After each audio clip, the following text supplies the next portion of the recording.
Welcome to the C45 Association's official YouTube channel. The following presentation is brought to you with support from Sigma Analytical Services with the C45 Association. Sigma Analytical is the only cannabis lab with cross-continental operations in the world and the first cannabis-focused GMP certified lab in Canada. Our service goes beyond a full panel of testing and also covers stability studies, cleaning validation, formulation and product development support, and more. We have been a front runner in testing Cannabis 2.0 products and have validated methods for vape cartridges and a variety of edibles, topicals, and beverages. Sigma is also Shoppers Drug Mart's partner in medical cannabis by Shoppers and Ecolab's exclusive partner in Canada and South America to run cleaning validation studies for cannabis processors and producers. Our short and dependable turnaround times, in addition to accurate and reliable results and outstanding client support, has made Sigma the preferred lab for many LPs. Sigma also offers support on consulting projects for the producers and labs in Canada, Colombia, the US, and beyond. From method development, validation, and transfer, to support for designing, setting up, and running in-house or independent cannabis labs. For any questions or to start a discussion on how we can assist you, please don't hesitate to contact us. We hope you enjoy the following presentation, and don't forget to like, comment, and subscribe to the channel for more quality content.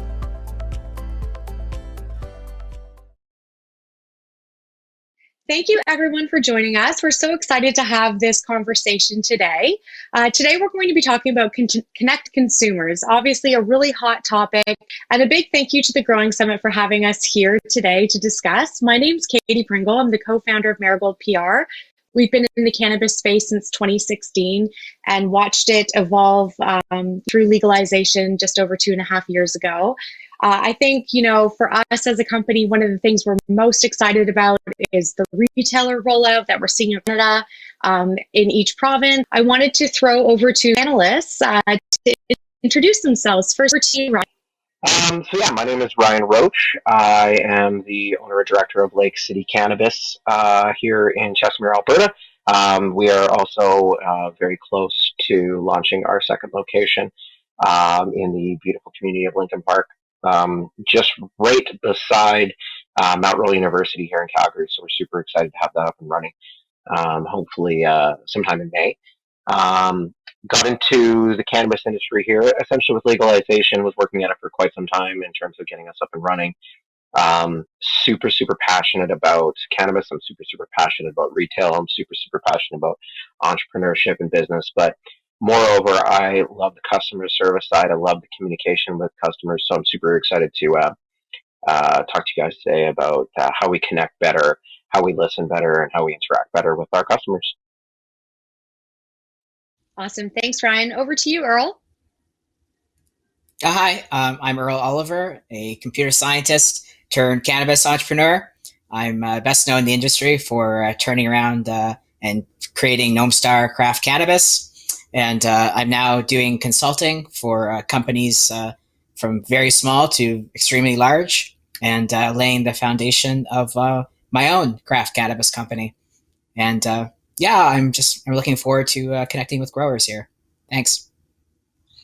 Hi there, I'm Siobhan McCarthy. I have a company that's called Blissful Alchemy, where I educate people about cannabis and topicals and empower the patient to make their own medicine and to grow their own medicine and to really understand titration. It seems like there's a bit of a gap in the industry right now where they don't know how to best manage it. And so that's one of the places where I like to come in and try to walk through the path with people to try and find the best solution for them. And my specialty is in topicals. Awesome. Thanks so much, Siobhan. I really think this is such an interesting conversation we have ahead. We had a little chat as a group last week leading into this discussion, and you've got some really interesting panelists here covering patient insights as they're activating their prescriptions all the way through to retail, and then Earl vast knowledge. So buckle up because we've got lots to share. In terms of connecting with consumers, this is a really hot topic, and How can brands connect with consumers? There's lots of different ways and different facets. And Earl, over to you. I would love to get your perspective. What's the sense of having a face attached to a cannabis brand at this point in the landscape? What are your thoughts around that? Yeah. So one thing I've learned by talking to bud tenders over the past roughly 2 years is there's sort of this overwhelming abundance of brands out there. Many LPs have many brands, and the ones that really stand out in my view are the ones where there is a human behind it. I Tantalus Labs is one nice example, and with Dan Sutton, who's been in the public view. So when the consumer is is on social media and they're sort of learning about brands, I feel that having that human connection is a real differentiator, especially when you're going for companies that are small enough like ours, going and actually being the face of the company and going and talking to bud tenders. I view as especially for craft players, as a major differentiating factor and a way to really really put yourself ahead of the competition, which is only increasing. Essentially there's a human behind the product, and a human who is accountable, a human who can in our case could hear your praise and hear your if it comes to it, the frustrations with the product, and really cares. So I think for smaller operators, it's absolutely essential to have a face behind the brand. I love that. And I think that gives a lot of hope to all the startups. I mean, cannabis is still very much the startup space. Knowing that they're putting their story forward and putting themselves out there really goes a long way. We know that brand loyalty is up for grabs right now, and there's a lot of opportunities. So, Earl, I think that's a really exciting point for everyone coming to market. Siobhan, you speak a lot about education, and what have you noticed that consumers are looking for in terms of education at this point? That it's missing. Unfortunately, a lot of consumers, especially on the patient side, like on the medical side, if they've gone to their doctor, it's hard sometimes for them to even get a prescription because their doctor's not educated and will say, well, you can just go to the retail store down the street, and doesn't actually understand the system. They actually don't understand how cannabis might work in different ways or different capacities or modes of consumption. There's always been this assumption that number one consumption is combustion and smoking and then vaping, and that's not necessarily the way. And cannabis, when it's employed in different modalities, has different outcomes. You're going to have a much different effect from smoking a joint versus eating an edible.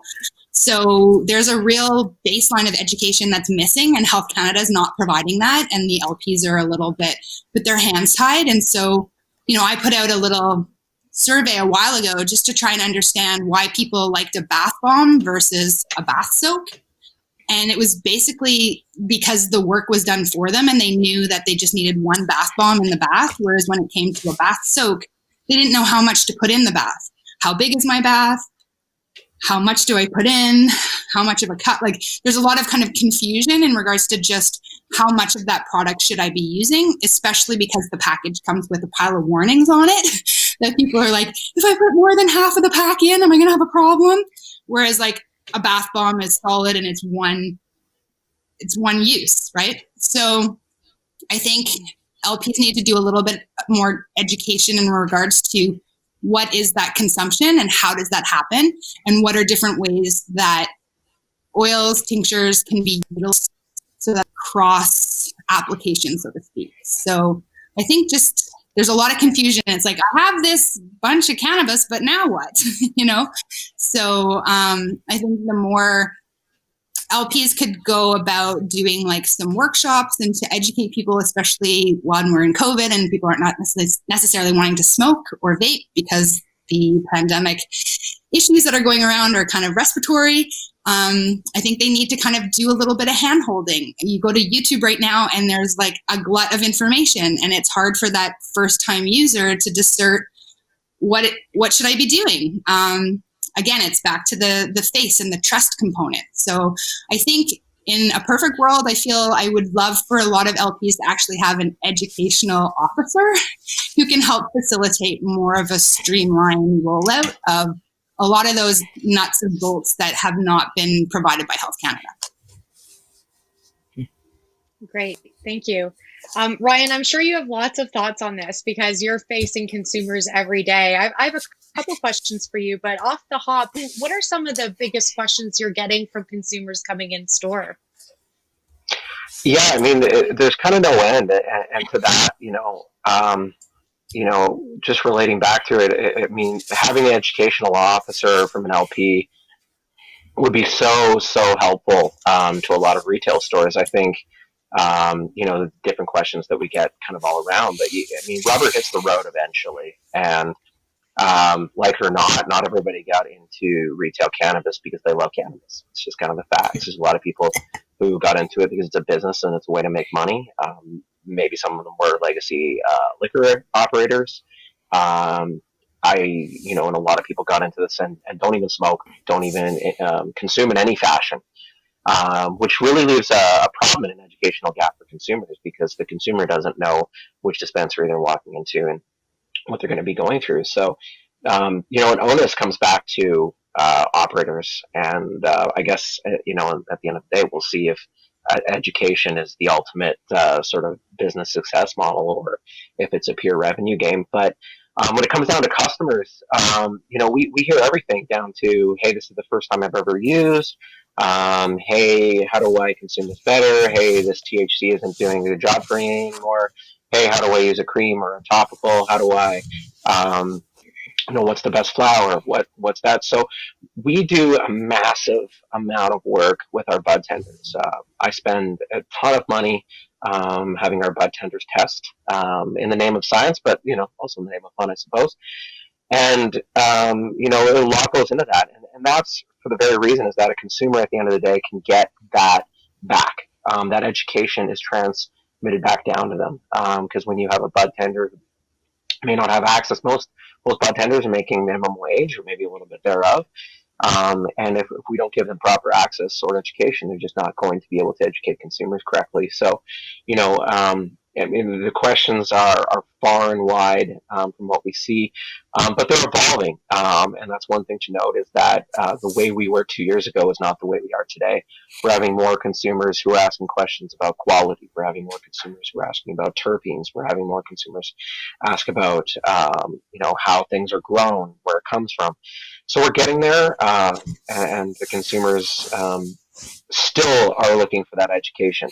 And it's still growing. So, there's lots more on the go in terms of that. But I don't know if I could define it down to a key 5, but there's just a lot in terms of education that still needs to be done, which will allow you to connect better to your consumers.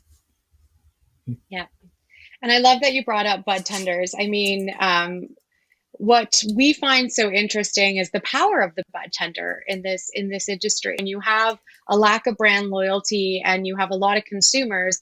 They're looking for advice and they're looking for recommendations, and so we're trying to understand how they can best work with bud tenders and how they can make an impression so that they sort of make it to the top of that list. Earl, over to you. Do you have some recommendations on building relationships with bud tenders? And perhaps around building that story you spoke a little bit about earlier?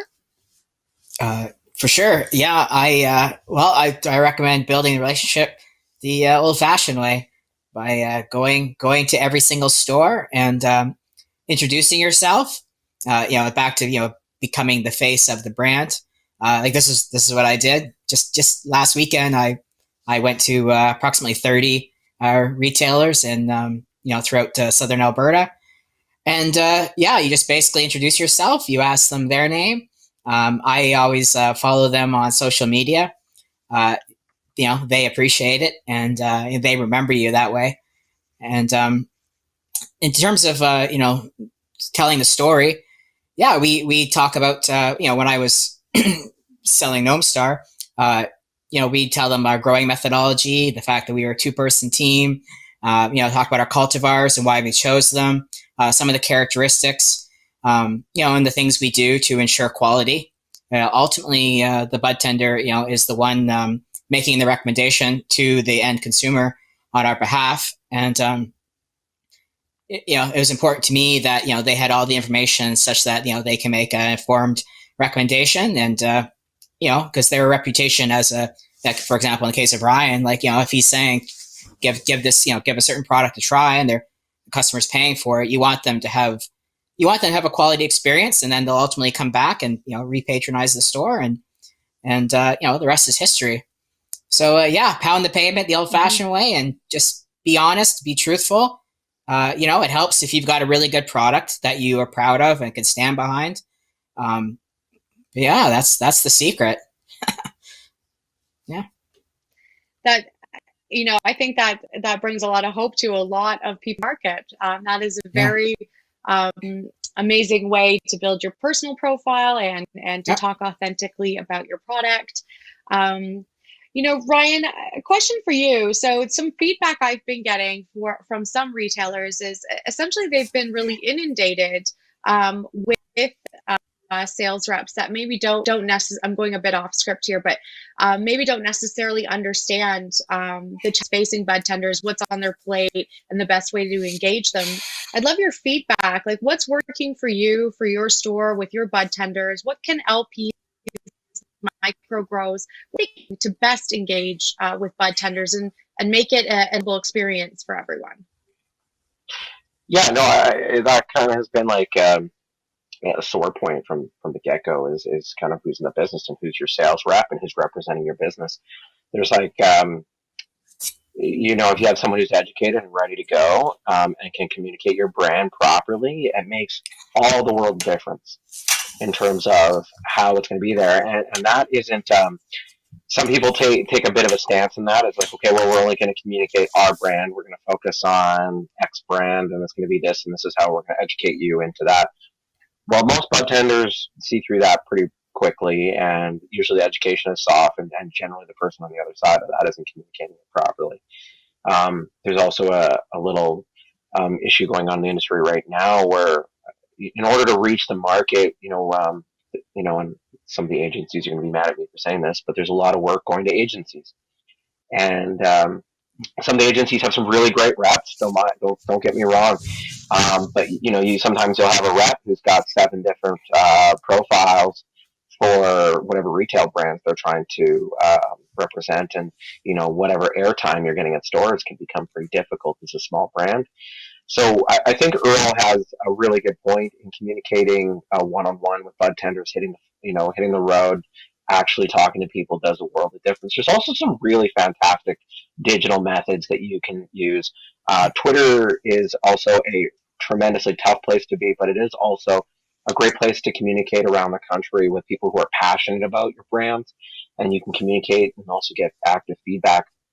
There's plenty of Reddit communities that are fantastic for having communication about brands and having communication with bud tenders, having communication with customers, having some hard feedback, having some good feedback.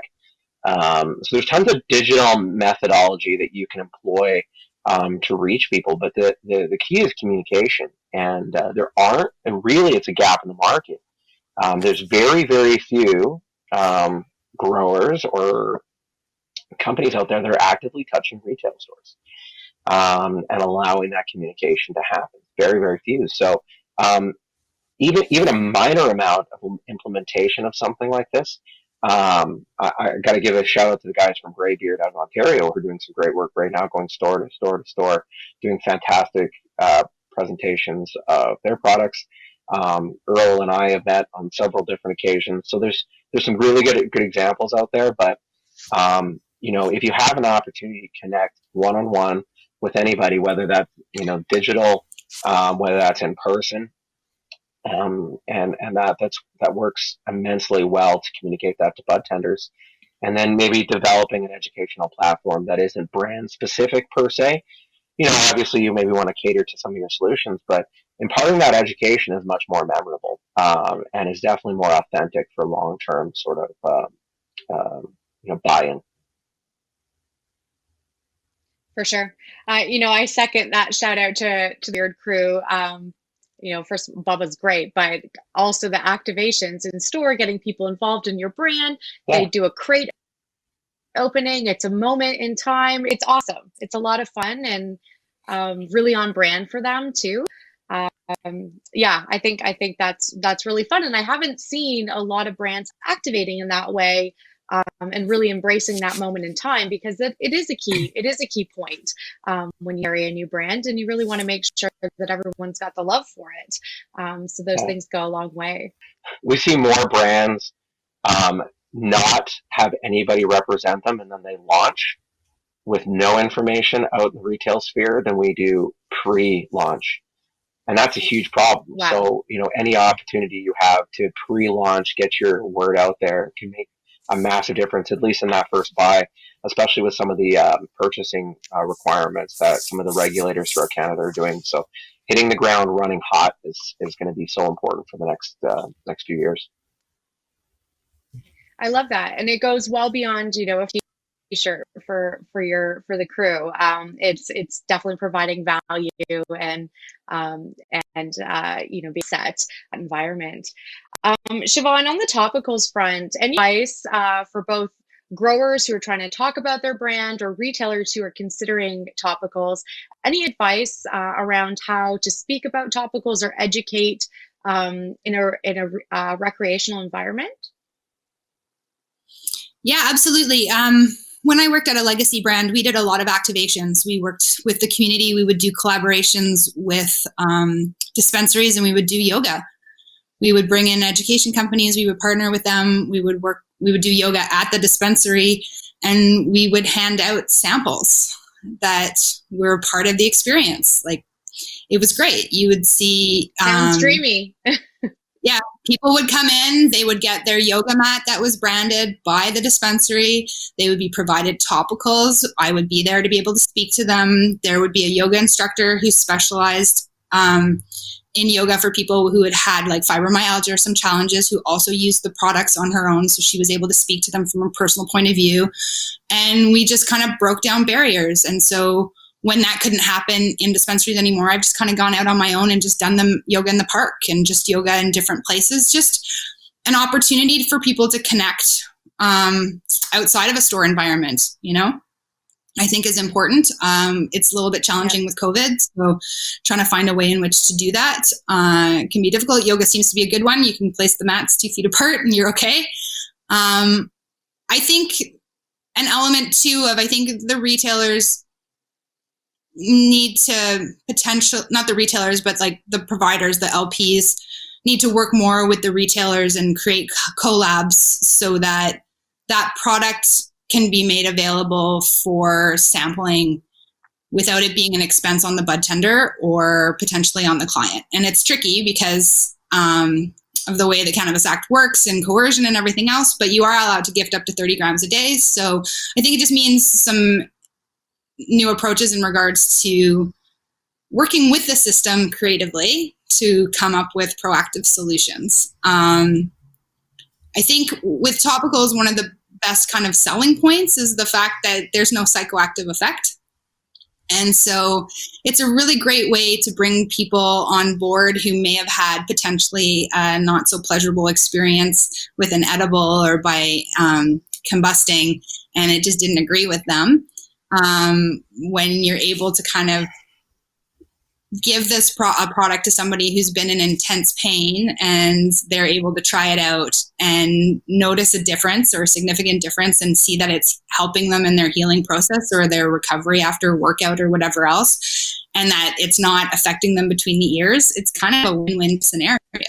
So I think because it's the safest modality, I think it's an interesting time to definitely kind of encourage people to try it in a non-threatening way. Yeah, I just had one of the points Siobhan mentioned was collaborating with retailers. When I actually was approached, my former capacity by several retail stores to do white labeling under their brand, which would essentially be a collaboration. But one thing that I've realized, and I've been advocating here for pounding the pavement, speaking to retailers, and specifically bud tenders. But I think it's really important to treat everyone fairly, to treat everyone equally, and everyone. Ultimately, you want every single retail store in every province to carry your product, and it's really important to, I like Ryan, but it's really important that you treat all of them equally. They're all, you appreciate all of them carrying your product, and a dangerous thing if you start showing favoritism towards any, whether that's just through social media or through white labeling and brand and product collaboration, is that you risk alienating the rest of them, and justifiably so. So I really think it's important to sort of they're all it's sort of like having children, like all your children are your favorite children, and I think as a producer releasing a product into the market, it's important to not show favoritism.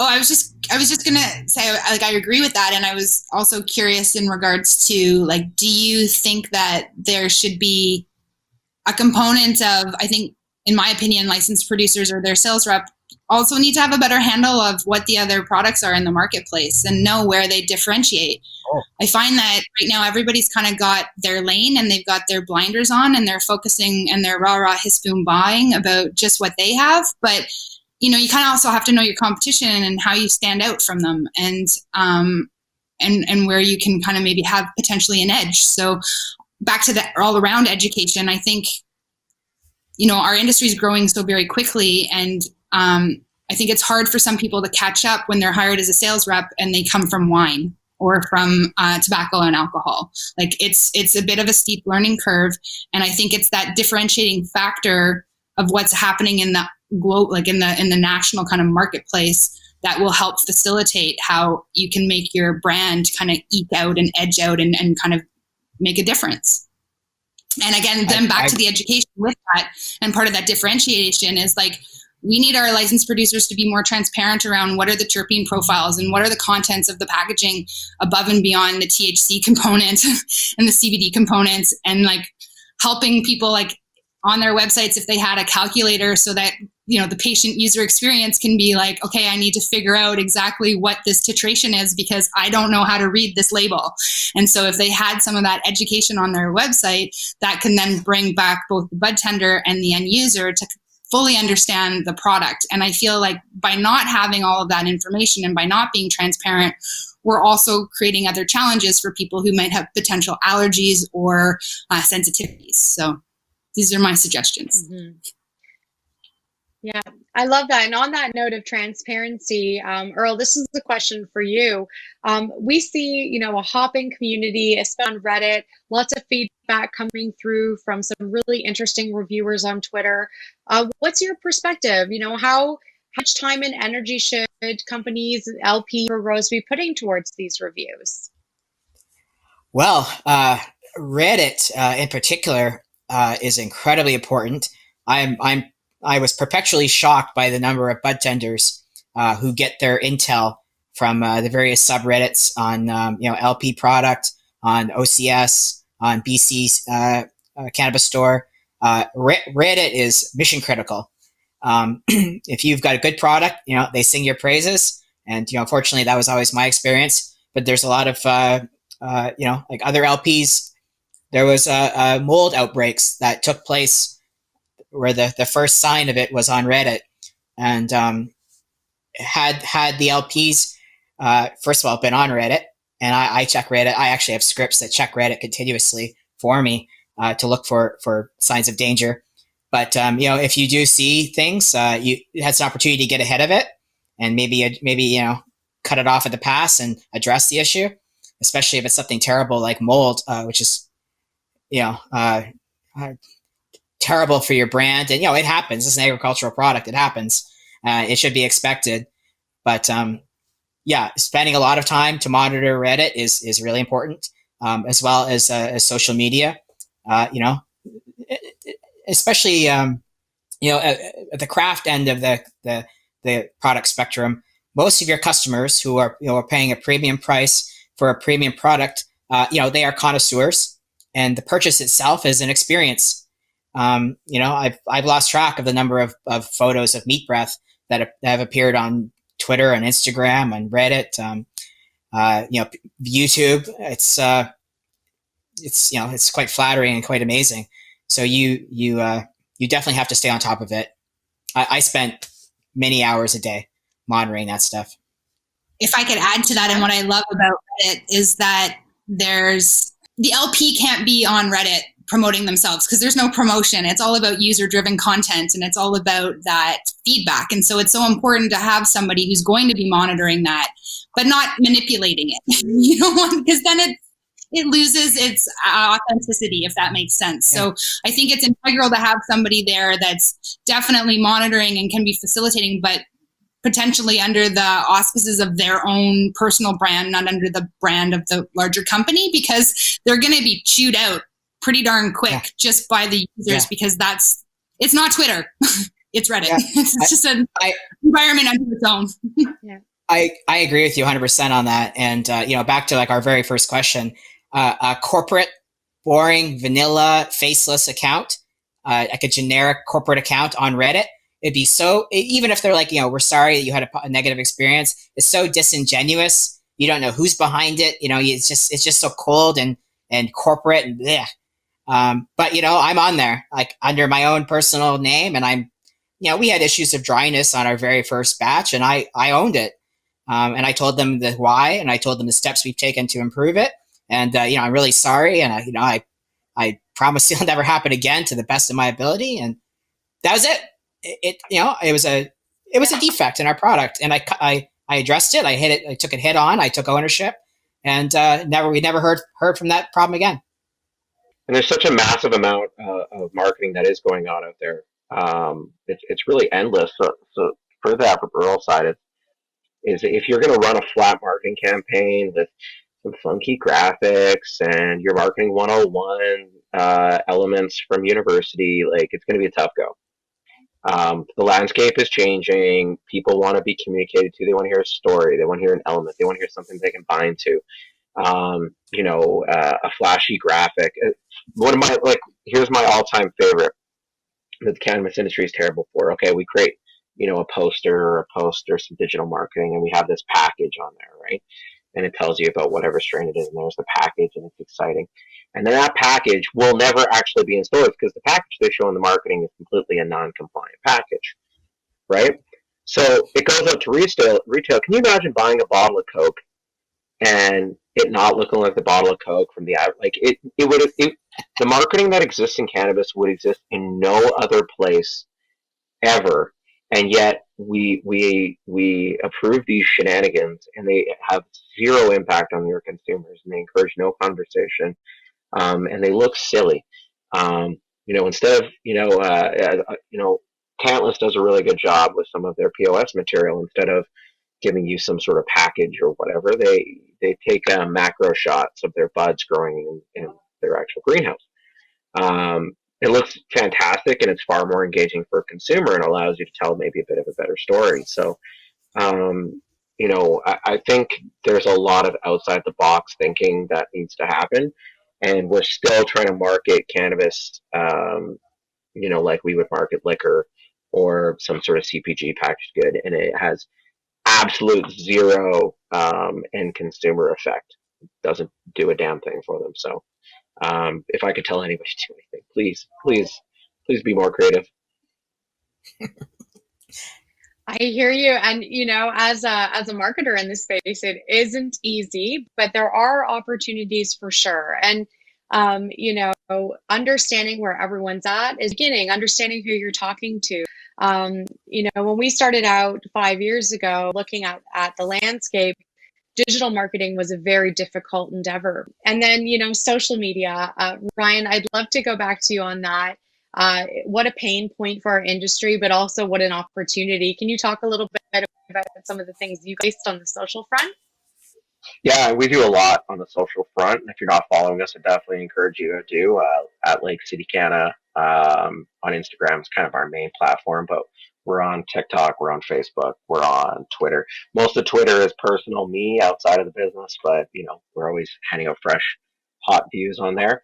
But one of my favorite tools I like to use is advertising through education.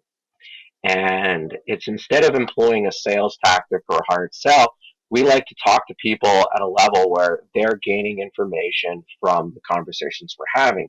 We may insert products into that information to help make the information more clear, but we use education first, and that allows people, they're getting a takeaway, they're getting a value back from that advertisement, right? From that marketing section. So we do videos every day, and sometimes they're simple, soft sells.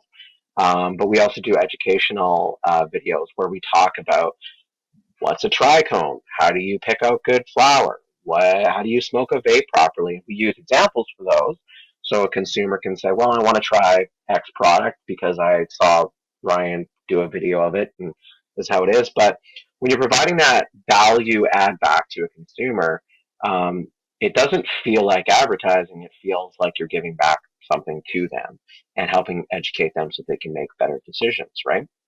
So we really love to focus on that educational element. The other one really is there is no maximum amount of communication. And I know maybe some of the marketers out there will disagree with me, but there is no maximum amount. You can never communicate too much unless you're maybe email blasting or text blasting, and then you become maybe a nuisance. But if you're locked into a profile where someone can come and view you, there is no maximum amount of communication you can do. We try to do anywhere from 4 to 8 posts per day on Instagram. We try to do communication every day on Twitter. The TikTok algorithm is a little weird right now, so we're not spending as much time on that. And we're exploring some other methods. But and on top of that, we're communicating, we're interacting. And it's not just like heart emoji, fire emoji, not broccoli emoji, squiggly eye emoji. We're actually communicating backwards to people and giving them some sort of value to their communication and creating an audience that's engaged. And when you're doing that active communication, I often describe it as my team is like, hey man, we need to throw some more lures in the water today. And we don't have enough and the fish aren't biting enough. So we need to get some more lures out in the water and allow them to grab on to whatever is connecting with them and whatever helps them make better decisions. So not enough. A lot of places are afraid of social media. It requires a lot of work, but the output, I can assure you, is tenfold from what you think it is. Even just minor changes can affect the way you're actively communicating with your consumers. I just wanted to add on what you said insofar as I think engagement is super important. And then above and beyond, I think we have to start looking at what's that discoverability. It's something that I work on a lot in film in regards to what's that end user experience in regards to discoverability and how are they going to find you. So, it's similar to Netflix. You go on Netflix and you're like going cross-eyed, scrolling forever, trying to find what you're looking for. Well, right now, cannabis industry is very similar in regards to all the brands that have glutted the marketplace without this kind of education. So what is the map of that discoverability and what are the pieces that are being put in place by the licensed producer or the retailer to help facilitate the consumer's discoverability of your brand? And I don't see that being employed in the same way in the cannabis space. And I think it's about time it gets thought about and employed. Amazing. Earl, I loved your feedback earlier about pounding the pavement, getting your story out there. So lots of great tips, but anything else you'd add for growers to consider? Just actually as a follow-up to what Ryan said about education and social media, some of my most or highest impressions of my tweets are literally just showing customers how the sausage is made. I think I looked it up while you guys were speaking. I posted a totally benign tweet showing people how we dry, showing them these galvanized steel cages that we hang the weed on to dry it. And I consider it unique, but it's actually pretty common in the Lower Mainland. I got 30,000 eyeballs on that tweet. Took me 10 seconds to do, and I just thought it was interesting, and it showed them how the sausage is made, and people looked at it, retweeted it, and I think education, in many forms, goes a long way, and it's something that I would encourage all around. Absolutely. Sharing that People behind the love scenes look too. scenes. Yeah, behind the scenes. Yeah. People love behind the scenes, and Yeah. that's what also traits the authenticity and trust within time. Yeah. You're like, oh, I've actually seen in that facility. I have it actually Yeah. exists. When I worked at an LP, I used to have through IR, people like, do you actually have a physical location? Where are you right now? Do you exist as a human being? I'm like, I totally exist as a human being. Here's my parking spot. Here's my office, just to give them peace of mind. Also showing the bugs we use. Like, we don't use pesticides. Here's the bugs. Here's how we put the little box in the canopy where the mites crawl out and get into the look for other terrible bugs. It's just fun stuff that I encourage that sort of thing. I also personally find it fascinating. For sure. I mean, there's so much expertise to be shared. On that note, I think it's time for the Q&A.